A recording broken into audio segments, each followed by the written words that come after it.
The potential burning of fire is also there. The potential heat of the fire is also there. So in the same way, Jiva is a potential of Lord. So we're never separated from Lord.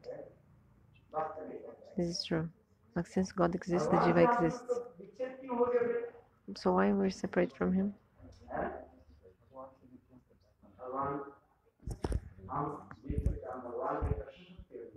Because we are Tatashta Shakti, Vibhinamsha Shakti, marginal potency.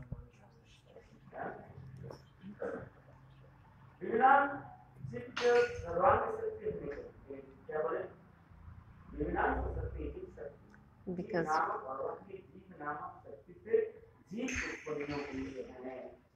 from the Jiva manifests from Vibhinamsha Shakti. So, Lord has one potency called Jiva Shakti, and from this potency, the Jivas manifest. This Jiva Shakti also called Tatastha Shakti, and also called Vibhinamsha Shakti. Try beginning again. Since Bhagavan exists, then the potency of Lord also is there. And forgetting Lord, we are, since time immemorial, wandering this material world. Close Facebook, open again.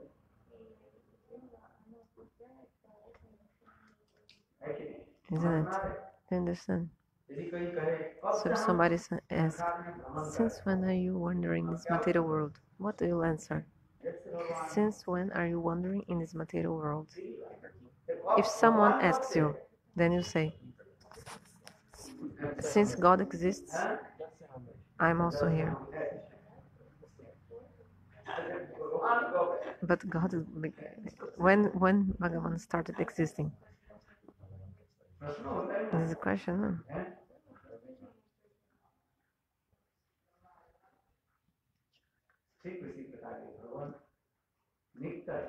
Bhagavan is eternal, and the Jiva is also eternal.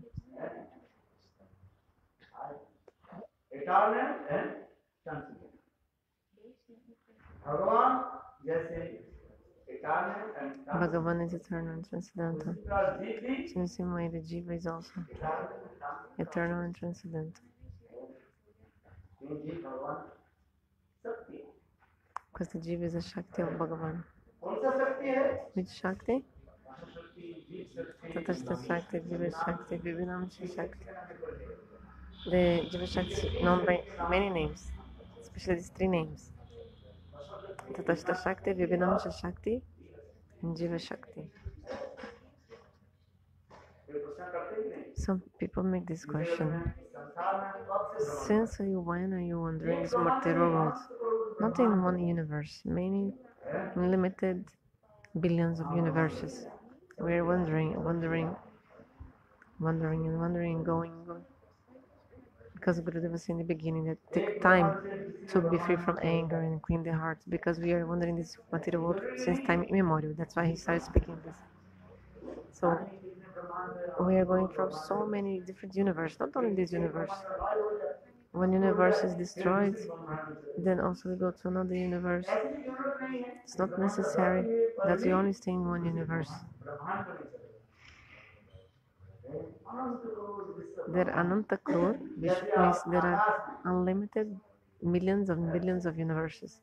Just like when you see in the sky, in the night sky, if you look at the new moon night to the sky in the nighttime, there's so many stars and planets like shining in the sky, isn't it? And they're so far. All these all these stars and planets, they're bigger than the sun, and takes many thousands of years for the light of the stars come to the earth. The stars are so far, and their light take too much time to come to the earth. And there's so many stars and planets.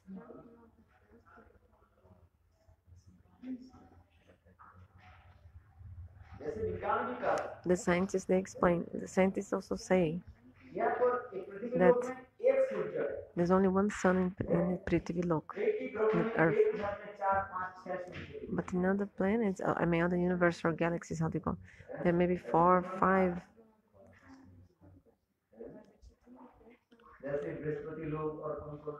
Like for example, in Brihaspati Lok, Jupiter, or other planets. Anyway, they say that even more than one sun and also more than one moon in different places. So the Prithvi, the Earth, no, sorry, this universe, Brahman, that we are seeing, actually is the smallest one. This universe is the smallest one. Chaitanya Charitamrita explains. This universe is the smallest one. We cannot even think about it. What can you think about it? Smallest, menor de todos, o universo que a gente está. So a person who sells like ginger only, what can he knows? I know about the gigantic ship. Like a poor person. A poor person. He went to the market to buy 5 kilos of ginger. And on the way he sat down. And then he's making his ginger very small pieces. And also selling again. Reselling the ginger to get some money. And if I ask, brother, tell me, why did you bring this ginger from? Oh, from the other big market.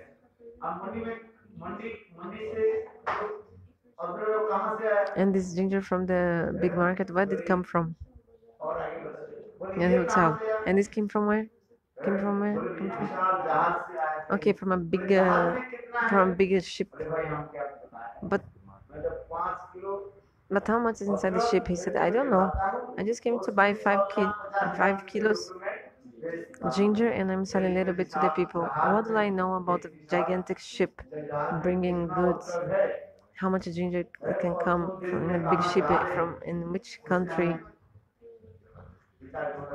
What is the benefit for me of thinking about all this? The personal town. So in the same way, if we think about it, not from only one world, we are actually there are ananta, unlimited, crore, millions and millions and billions of universes. Even Brahmaji, he became like confused, hallucinated. One time, Brahmaji, he was thinking, there's no one other Brahma than me, other than me.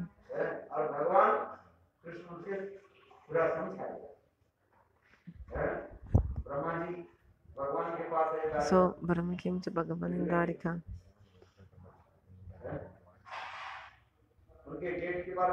And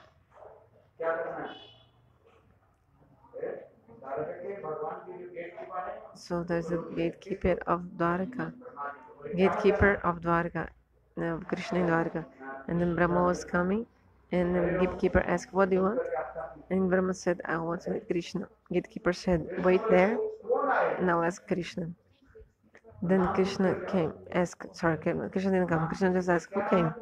And gatekeeper said, oh, someone. Okay, go and see what is his name. Then Brahma said, my name is Brahma. Then Krishna asked the gatekeeper, which Brahma came? Then gatekeeper came back again to the door. The security guard said, which Brahma are you? What is your name? Which Brahma are you? Brahma said, my name is Sanakpita. So then the gatekeeper gave this message to Krishna. Then Krishna allowed him to come inside. When Brahma came to the Sudharma Sabha in Dwarkapuri, the assembly hall in Dwarkapuri is called Sudharma Sabha. No? So our Brahma has only 4 heads, but Bhagavan remembers all the Brahmas. And on this Ananta Crores, unlimited billions, Brahma came. Some Brahma had 8 heads, some had 16, some had 32,000 of heads. So not only Brahmas, Dikpal, protector of directions, Shiva, Indra, all of them came doing pranam to the lotus feet of Krishna. But according to Yogamaya, only our Brahma foreheaded from here. He was seeing everyone coming. But the other Brahmas, they were not seeing each other. They just did pranam, and when they did pranam, the crown in their heads made so much sound, because so many of them. Then Krishna himself, he told all the Brahmas, everything's okay. Yes, Prabhuji, everything fine. Why did you call us? Oh, so many times I didn't see. Who is saying? So all these many headed Brahmas, they're asking to Krishna, like, how did you call us? Then Krishna is telling them, no, long time I didn't see you, so I just want to know everything's okay. Then Brahma said, of course, if you're here, how can something go bad? No, nothing inauspicious, everything's okay. So Krishna told him, okay, go back to your places. Then this ahankar, this ego of this four-headed Brahma, he was thinking he was the greatest. And when he saw these big Brahmas, this four-headed Brahma looked like a mosquito in front of a big elephant. Like the other Brahmas were so much bigger than him. So all the Brahma Shivas, they left, and then the other ones, and then Brahmaji, the four-headed, came and said, Prabhu, I understood. I had this ego in my heart, and I understood. First I was thinking I was the only one Brahma, and there was only one universe. But you mercifully made me understand. So this universe we are now, this universe is the smallest. There are so many other Brahmandas, universes, gigantic ones. This sun you're seeing, there's other suns much more gigantic too much bigger than this sun, and also thousands of moons. All this is described. Okay, so we're describing the katha. So the more the sadhaka does the bhajan, the more he comes in Nivriti, be free in Avanata. Then the more Anata Nivriti, the more Nishta in Bhagavan. In the feet of Guru and Bhagavan you have. And the more Nishta you have, the more Ruchi, your taste is coming. In holy names, in Bhagavad Katha, Ruchi means it's taste.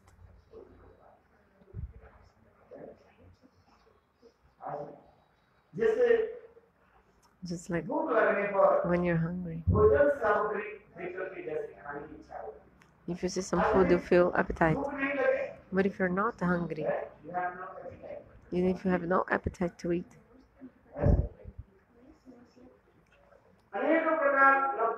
maybe even so many kinds of delicious food is in front of you,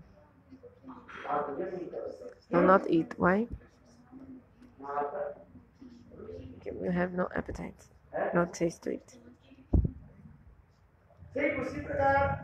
Okay, so in the same way, the more Anata Nivriti, the more you're being cleansed from the Anatas, the more your Nishta will grow.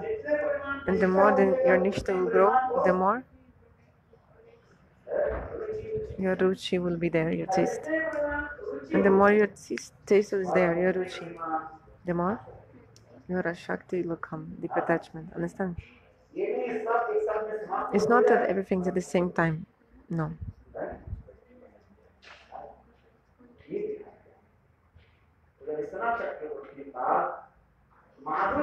Madhura Kanamini Vishwanath Chakravarti describes it.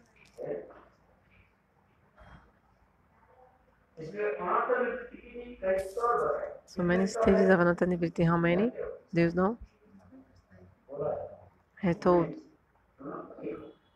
listen and write. 5 stages of anartha nivriti.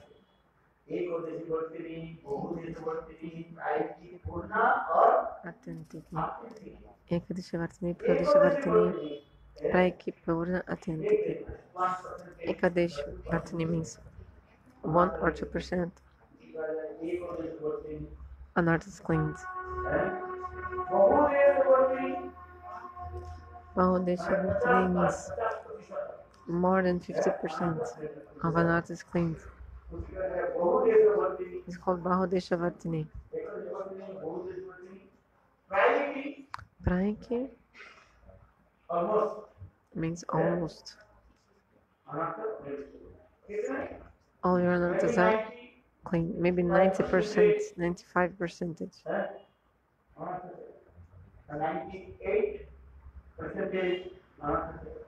Or 98%. Almost. Praiki means almost. Purna, 4th stage. Complete anartha is destroyed.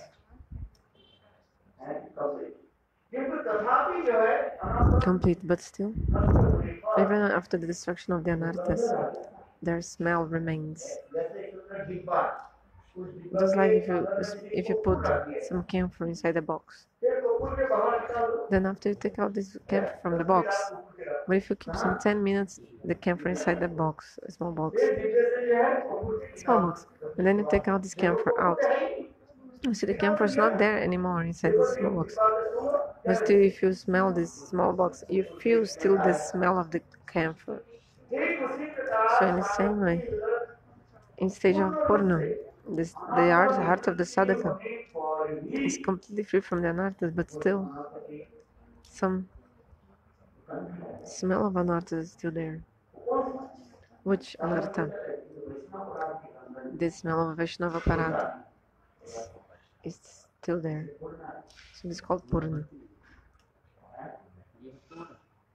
He's asking the name Purna Vartani? No, only Purna. The 5th one, what is it? Atyantiki. Atyantiki is completely, like absolutely. Not even the smell of anarthas are there. Just like you took the camphor out from the small box, but how to take out even the smell?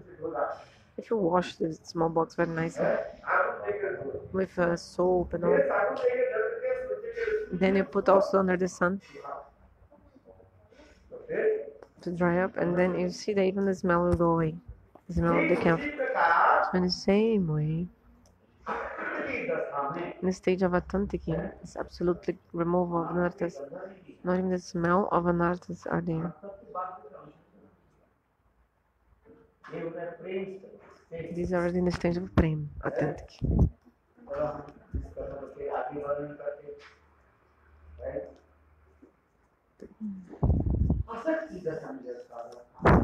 When the sadhaka comes in the stage of Asakti Dasha,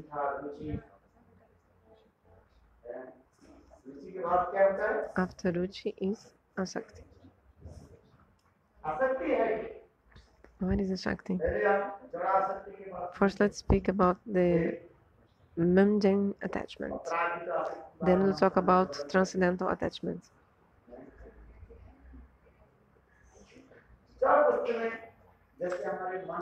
Just like our mind is attached to material things. Some people like to eat, for example. Some people like to sleep. Different persons, they have different kinds of attachments and taste for different things. It's not necessary that all are same, all people. What do you like?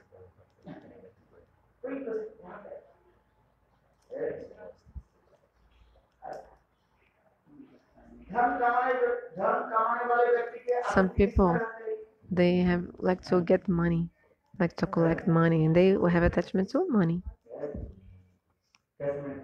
How to get more money? How to get more and more money? Money. Some people, they want to get more money. They just want to get more and more money. Many people doesn't want to give up this thing of collecting money, acquiring. there was a goldsmith person. Goldsmith, someone who sells gold, like ornaments of gold, all this. So this goldsmith, he never closed his shop. 24 hours, his shop was open. He had so much attachment. He used to sleep inside the shop because he was too much attached to his shop. Sleep inside the shop. He used to do everything. He was not leaving the shop for anything. One day he became with high fever. Then his son said, "Father, oh my God,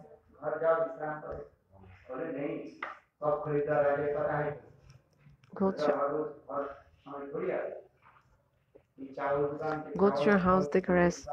But the father said, "But the client can come anytime, you know. Maybe somebody will, because, like, for example, a grocery shop, all the time the customers can come. But a goldsmith shop, a gold shop, only like somebody has marriage like this. Nobody buys gold every day, you know, because only when some's marriage, special occasion. But anyway, he left the door open always, the shop always open, because if someone, if if someone, you see, you can go inside the Holy Gate. So many shops of gold. Also. How many shops are there? Many, because the people come for the gold shop when somebody's getting married or something like that. So I must leave my door open, and to be able to get the clients, you know, when they come.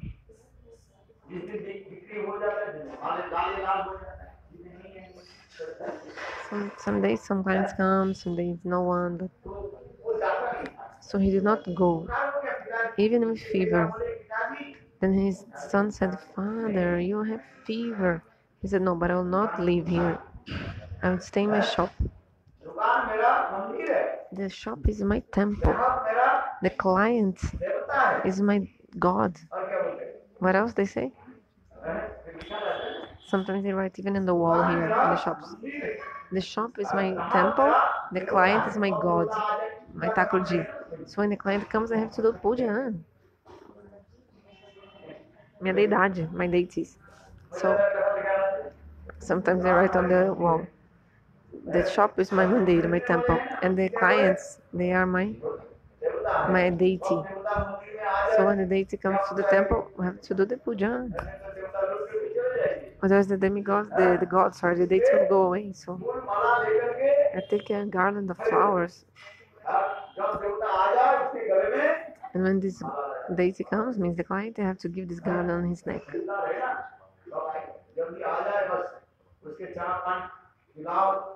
When the client comes, I have to put him to sit down, give something to drink. Like you see, they're always calling you, "Come, come." When you want to buy some japamala, they call you inside the shop, and they pull you upstairs and to see all the kinds of malas they have. And they put you to sit down. What you want to drink? Chai? Even they make you some breakfast sometimes in the shops of Loy Bazaar in Vrindavan. Biscuits, many things. He didn't even show you anything yet. Like of the things you want to buy. They just want to feed you first. They give you something, make you sit down, and then when you ate something after 10 minutes, then they show you, okay, look at this thing, which one you want to take? Then they open 10 kinds in front of you, 50 kinds in front of you.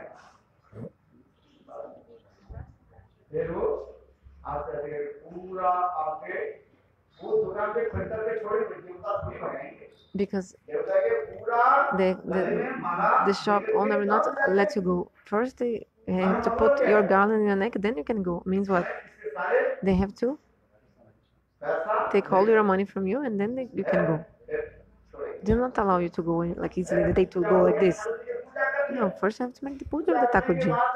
After the puja, then you do the Visharjana of the Thakurji, means you tell the Thakurji to go. So the shop is my mandir, my temple, and the client is my my demigod, my god, my deity. Okay, so continue the story of the goldsmith. He was like this. So his son said, Father, go to the house and take some rest, you have fever. No, I'll not go. I'll stay here. Don't worry, my son. But he had so fever. His fever was growing up.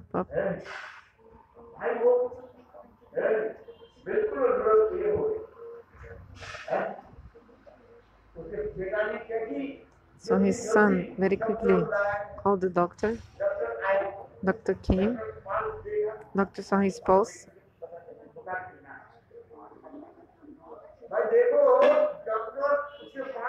The doctor saw his pulse and said, oh, it's so much fever, high fever. It's high fever. But he was listening, stage, like high. So when he heard the high fever, he thought the price of the gold is high. How much high? How much high? He was asking. Excellent. 105, like Fahrenheit. Huh? What? 105? So let's sell this gold very quickly. So, saying this, the goldsmith just died in that moment. He had his own shop. So this material world. Because people have so much attachment to material things. They're always engaging their minds in material things. Nibishta means absorbed in these material things. They don't see anything else.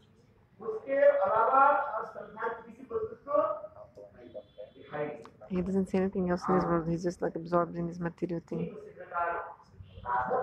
So in the same way, the sadhu, knowing bhajan,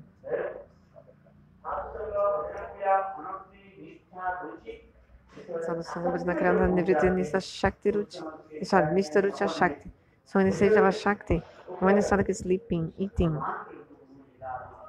all the time he's remembering of the Rupa Guna Lila pastime, call it in the form of God. He doesn't have any other subject in his mouth except Harikatha.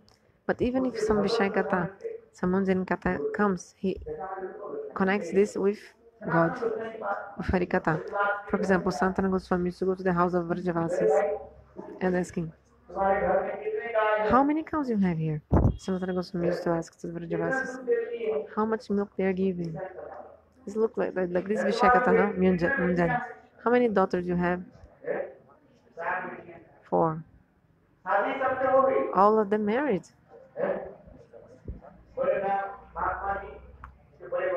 No, Mahatma Ji used to call Sanatana Goswami Bari Baba. No, 2 daughters still didn't marry. 2 are still here. 2 married, 2 not.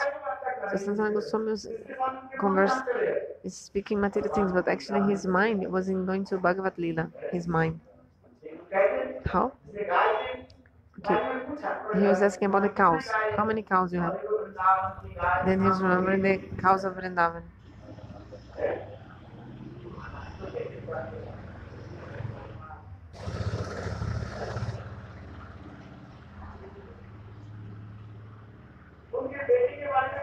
When he was asking about the daughter of the person, he was remembering of what? About the gopis. How the gopis got married, etc. So even he's speaking material things, mundane things, but his mind is going where? To Goloka Vrindavan, remembering what is there, Siddhanta world.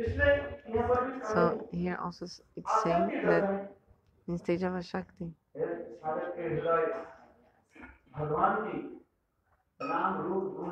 the sadhaka heart, his heart becomes completely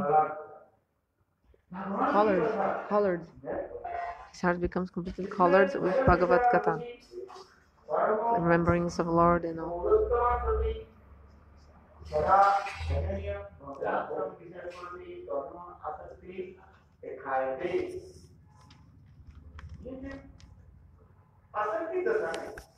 In the stage of Shakti, 2 things happen. Asakti. You have bhajana me ruchi, means you have taste in the bhajan, in the practice. like chanting holy names. So much bliss you feel when chanting, you don't even want to stop chanting. And you have Bhajaniya Shakti, means you have deep attachment for the who you're worshipping to. For example, suppose you take the sugar cane, you know, and you put on the fire the sugar cane will be very hot. But then if after that you like chew the sugar cane, it will burn your tongue, but it's so hot, but it's so sweet also. You know, the sugar cane juice is so hot, so sweet, you don't stop eating, but it's the same way also burning. So same way. So when the sadhaka comes to a Shakti, he feels so bliss in qualities of Lord and everything, he doesn't want to stop. He wants to more and more, chant more and more holy names.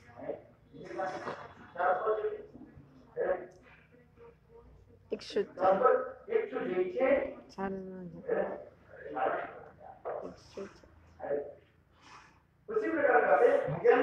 the same way, two things in the Shakti stage.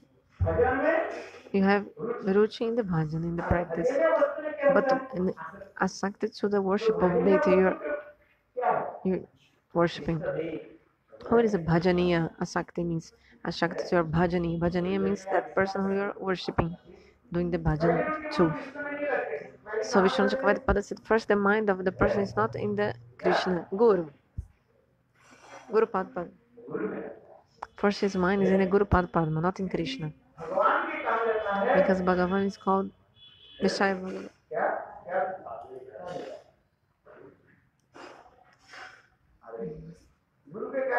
Asray Bhagavan. The Guru is called Asray Bhagavan. And Krishna is called Vishaya Bhagavan. So first the person has attachment to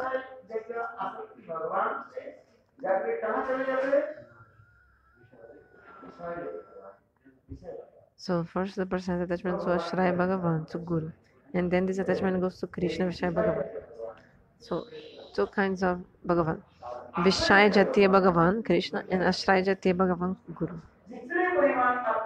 The more you have more attachment to Guru, this attachment will go to whom? Also to Bhagavan. Automatically you go to Krishna, Vishaya Bhagavan. So under the guidance of Ashraya Jatiya Bhagavan, Gurudeva, to serve Vishaya Jatiya Bhagavan, Krishna is our topmost dharma, duty and eternal nature.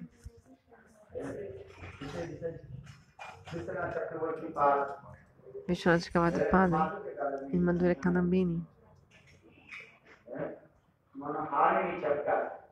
in the Manoharini chapter,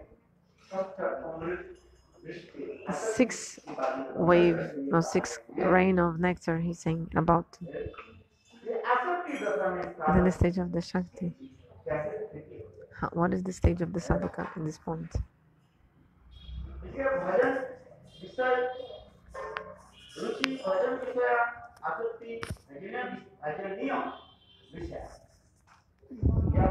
So remember this. What did he say? First, Bhajana. So his taste is where? Bhajana me ruchi. You have to remember this. Bhajana me ruchi means taste in bhajan. What is the bhajan? Service. So he has taste in chanting holy names. Whatever service he does. Even making garlands, ornamented deities in a beautiful way. So decorate the deity with beautiful ornaments. Also decorate the deity with many kinds of garlands. All this is bhajan, like the practice. So we have taste in that. And also taste in chanting holy names. Nama. Okay, the main thing is chant holy names. So the person has so much taste in chanting. So bhajana me ruchi and bhajaniya shakti. He has deep attachment to the bhajaniya, means the object of the bhajan, object of worship, which is like as Guru was saying, first Guru and then Krishna. So how his heart becomes completely absorbed in the bhajaniya vasta, means your worshipful deity. So your mind is going to Bhagavan. If early in the morning he sees a saint, and makes a question to the saint. Hey saint, where are you coming from? Please tell me, to which tirtha you had the darshan before coming here? Please tell me the glories of these tirthas you have been before coming here.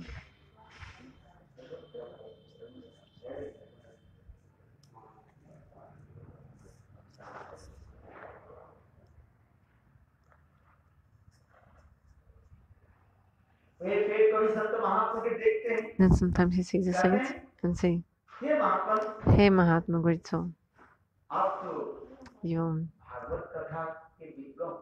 know so much. You're expert in Bhagavad Katha to glorify pastimes of Lord. Please tell me some Katha of Lord. Tell me. So saying this, he'll sit near the saint and said, Hey Bhagavan, hey Sant Mahatma, hey saint, great soul, please tell me some Harikatha. And then he sees a saint and again he says, in your armpit. What is in your armpit? Is the Bhagavatam. Is the 10th canto. Can you tell me some 10th canto Katha? Please tell me some Lila Charit Katha, some pastime of Lord.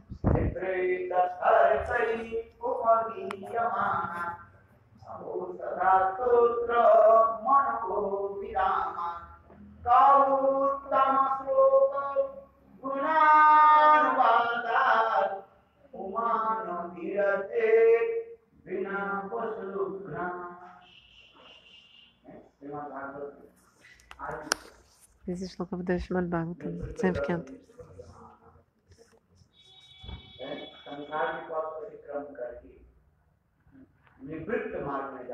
When you are going to the path of renunciation, Jnana Vairagya,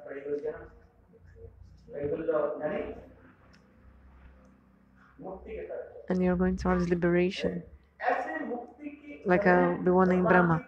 Even those people who they want so much to merge in Brahma and they're about to do that, people who want liberation, if these kind of people, they hear Bhagavad Gita,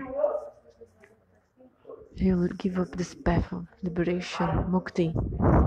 This is so much salt, just like a salt is salty. The other one.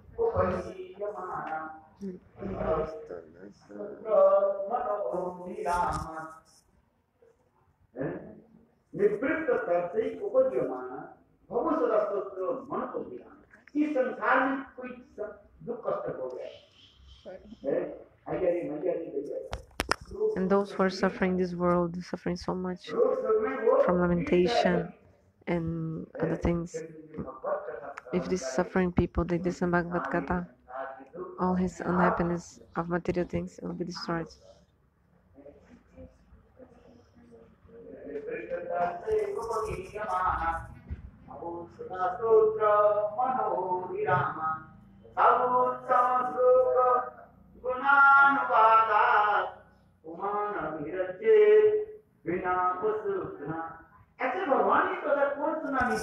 Who does not want to listen to this kind of Bhagavad Gita?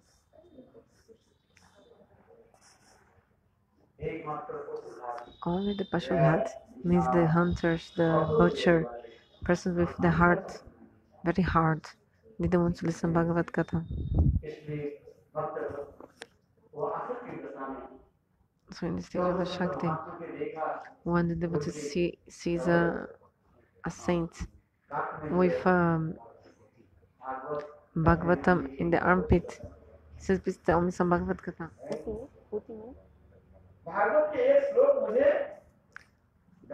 Describe please to me some sloka of Bhagavatam, explain me. And very humble, he'll ask to the saint for Harikatha. Then the saint tells some Harikatha, which Bhagavatam? 10th canto. By Slavichanskavata Thakura explains the commentary. So please tell me some sloka of 10th canto. That's what the saint will tell him. What a saint will tell. Gopi Git Katha or Brahmara Git, Pranaya Gita, Vyana Gita also. So many Gitas are there. And any of these Gitas, some shlok.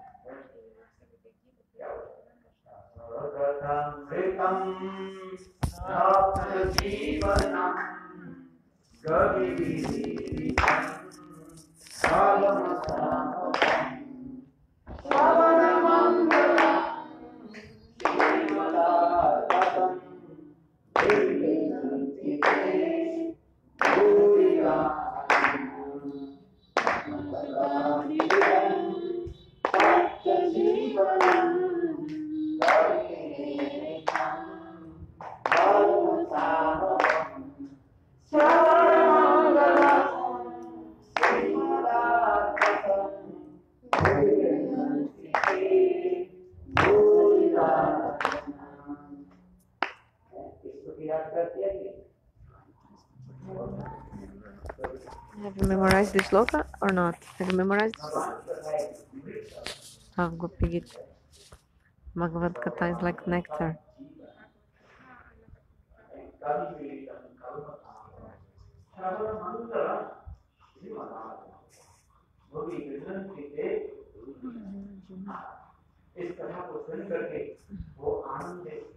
So listening to this katha, the devotee will be suffering separation. Then he sees a saint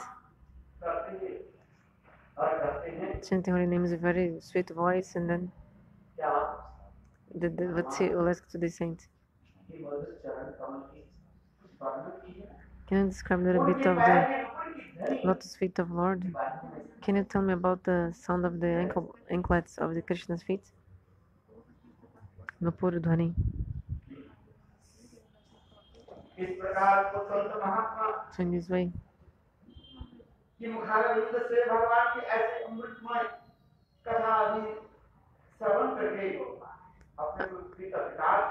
so listening is Harikatha from the lotus mouth of the saint, the devotee would think, my life is successful.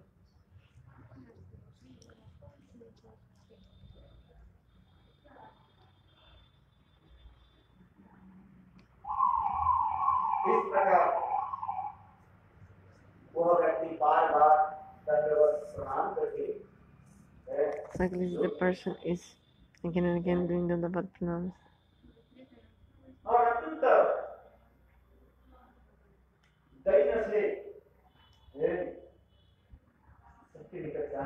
And so much humbly, he's telling to ask him, will one day God give me darshan?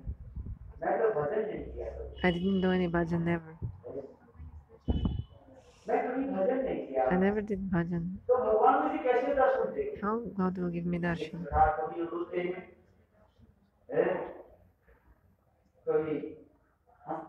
Sometimes he laughs, sometimes he cries like this.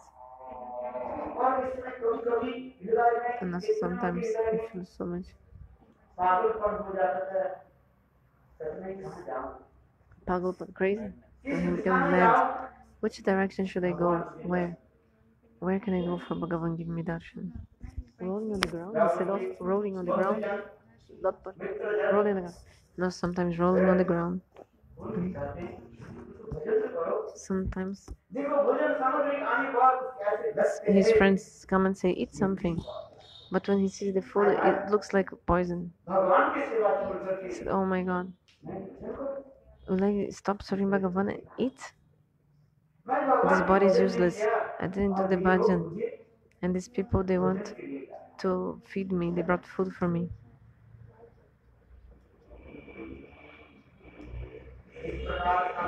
So in this way,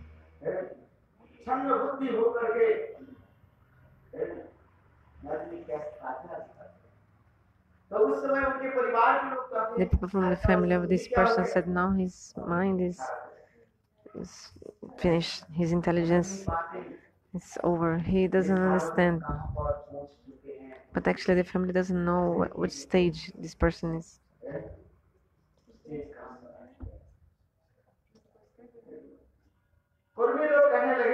Mikhail also said, today his buddhi is finished.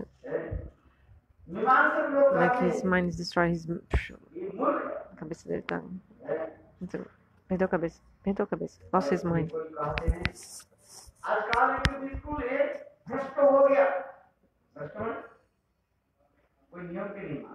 And then they'll say, oh, he's like crazy, he's not following any rules. People say like this about him.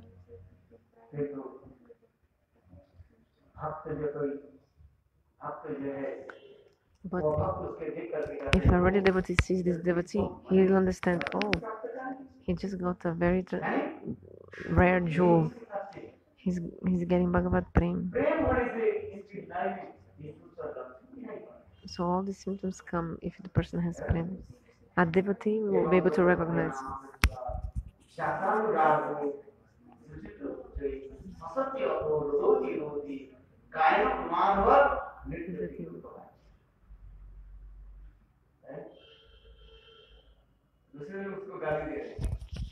So the people, foolish people, will insult this person, criticize him, but the devotees will say, oh, he just got the Mahaprem.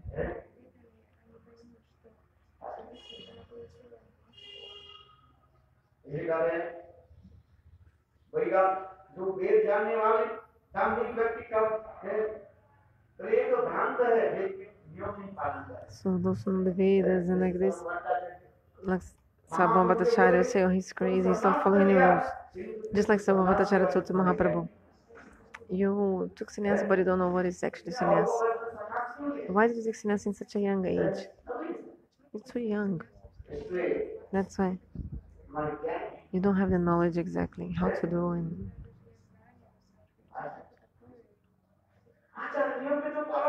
you're not following the rules and the behavior. Jagannatha, in front of Jagannatha, you came to embrace Jagannath. He's Bhagavan.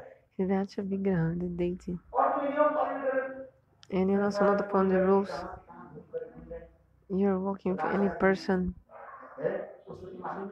embracing any person who is not even following the rules, then you embrace any person. The person is not a Brahmana.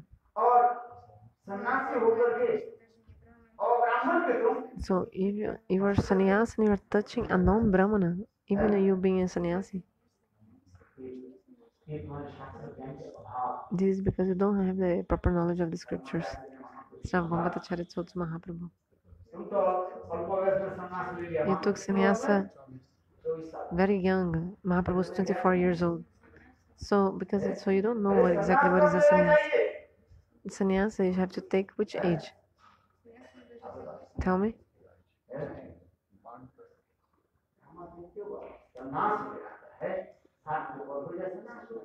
60 years old. You have to take sannyas when you're 60. But imagine 22 years old or 24 years old takes sannyas. What the person will do? The mind will be wandering, no? The mind will go where? To the material things, huh? So I have to take sannyas at 60, not at 24. So at least after 50, 60 years old, you have to take sannyas. But if you take sannyas at a very young age, what will you do? Okay, for some time you'll preach and all. Okay, you'll be with enthusiasm, but after,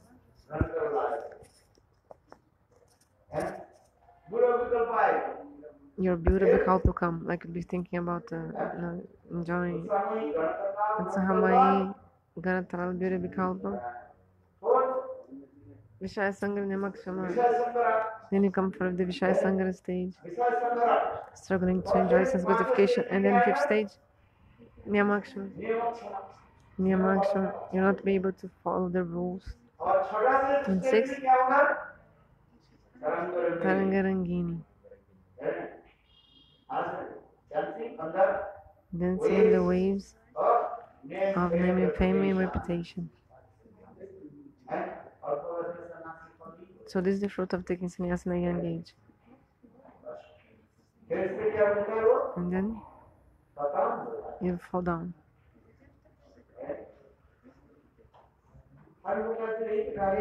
So Sarvamata said, you took sannyas at such a young age, so you don't know the rules of the sannyas. Because you don't have proper knowledge of the Shastra. You didn't study well the Shastras.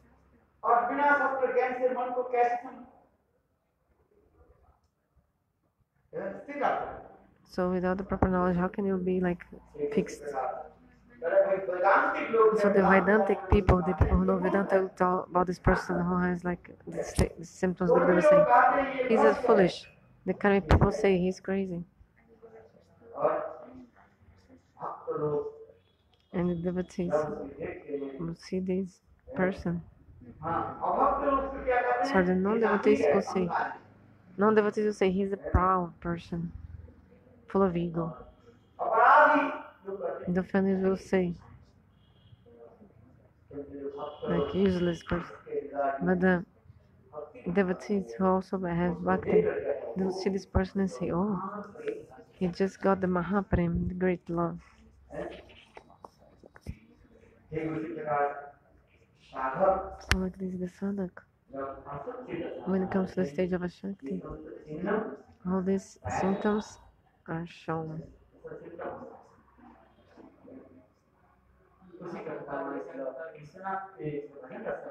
So in this Bhajana-rahasya, Srila Bhaktivinoda Thakur describes this.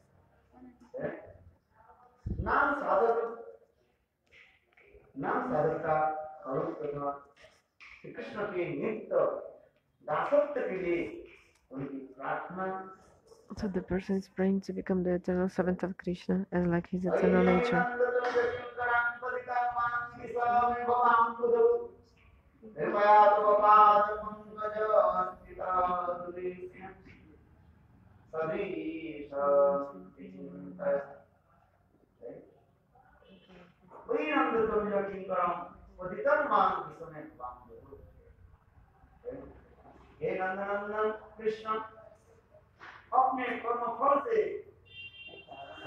And Krishna, because of my fruit, of my activities, I'm wandering this terrible material world. Please be merciful to your eternal servant and give me a place in your lotus feet.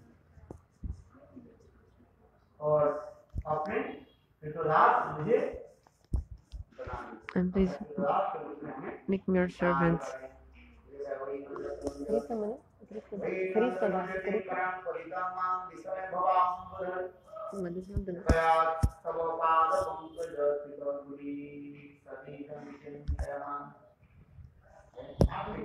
Right?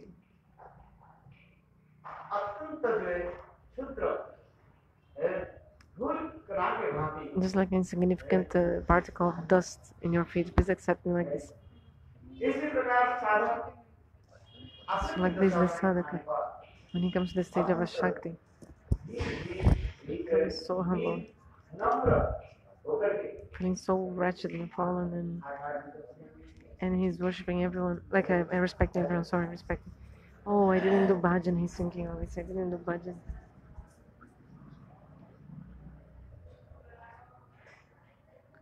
Karita da?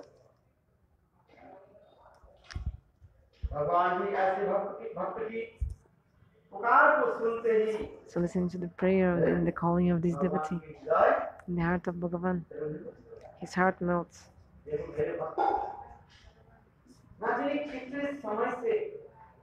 The God thinks, my devotee, they are calling to me for so long time, passing through so many renunciation and vairagya. So like this, Bhagavan sees this devotee and starts crying. Bhagavan cries.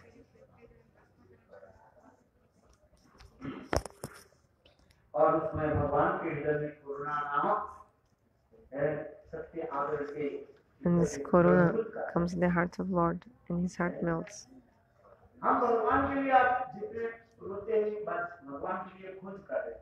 So we are calling to Lord and searching God.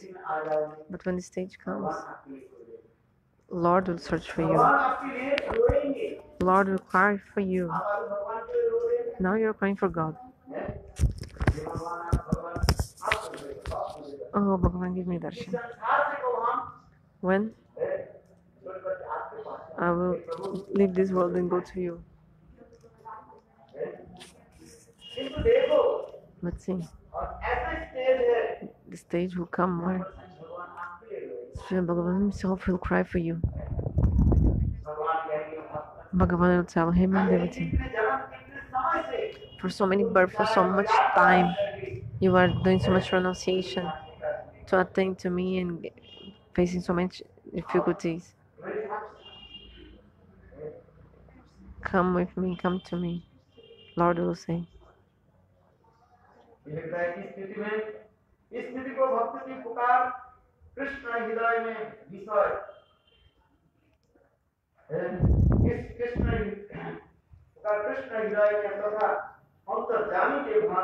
So, listening the calling of the devotee, Krishna will accept him. Krishna is Antarjami, the super souls.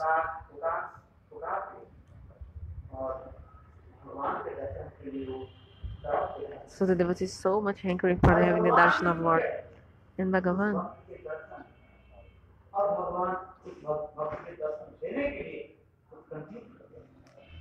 Bhagavan makes the devotee even more hankering to see him.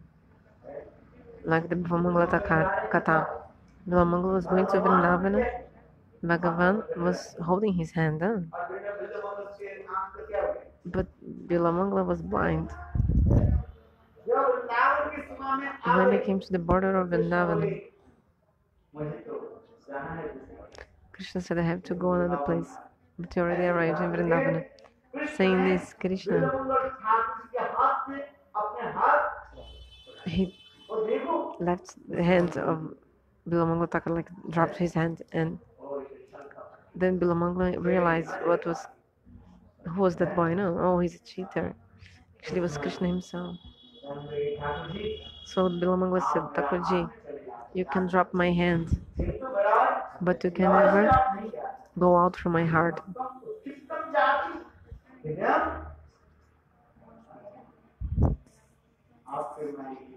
You can never leave from my heart. Not only that, I will punish you. Krishna says, Bilamangala, what punishment will you give me? Then Bilamangala said, you have to stay in the dungeon of my heart in the prison.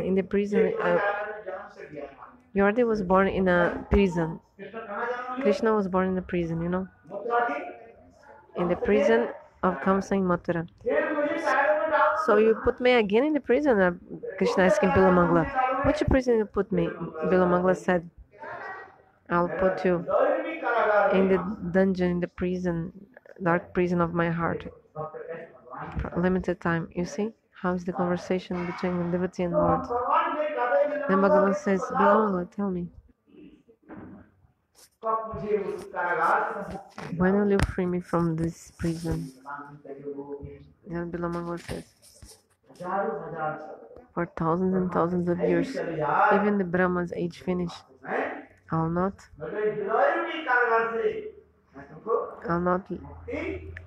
free you from my heart's prison, my heart's dungeon, the dark prison. Always stay in the prison of my heart. Always stay in the prison of my heart. Second is the devotee praying to Lord with these beautiful prayers. So in Bhajana-rahasya, our Bhaktivinoda Thakur in Bhajana-rahasya, he explains what's the prayer that Ashakti Dasa, the devotee in the stage of Ashakti, prays to Lord.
The glories of Krishna, to glorify these glories of Krishna. So here, it's so much.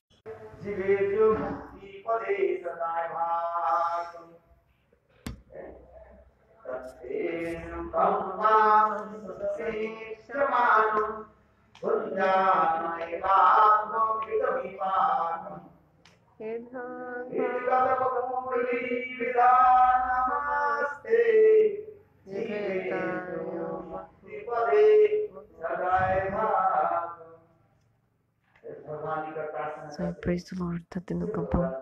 Hey Bhagavan.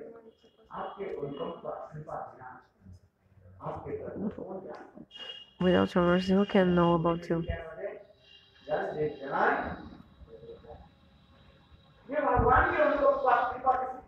If God gives mercy to someone, then this person can know about the Lord.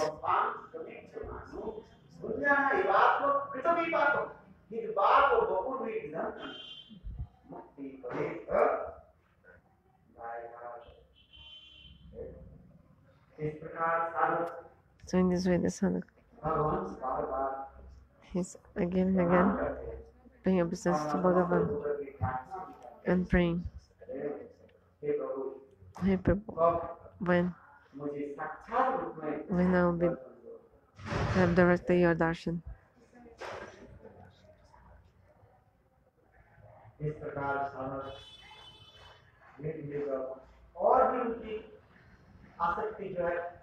So slowly to make his hankering more and more. So he's so much hankering to see God. So he's making these prayers.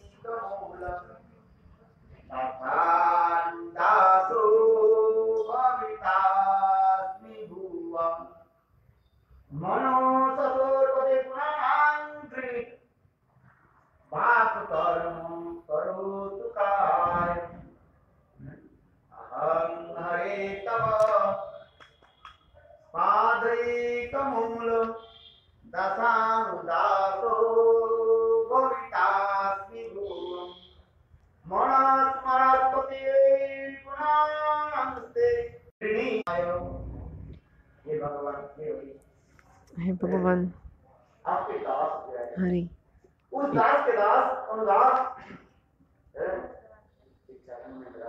Please, that I may have attachment to the feet of your servants, of your servants, of your servants.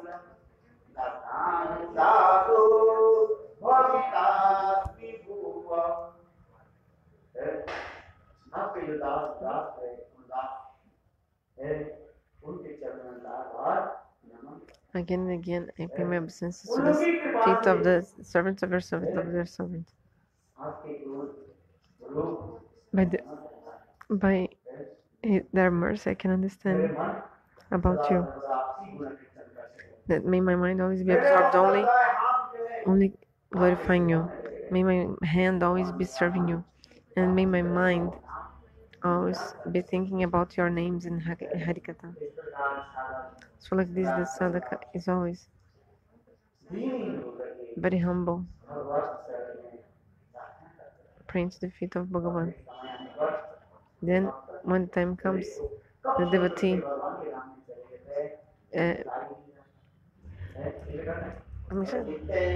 so the devotee gives up his body and goes to Bhagavan's abode.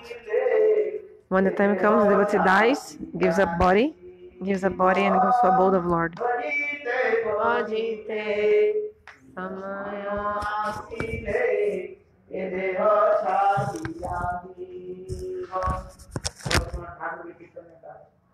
इस प्रकार भजन करते करते जब हमारे predicted time Mathura says, when it comes, I'll give up my material body, and after getting this transcendental body, I'll be able to serve Lord. Now go to your dham.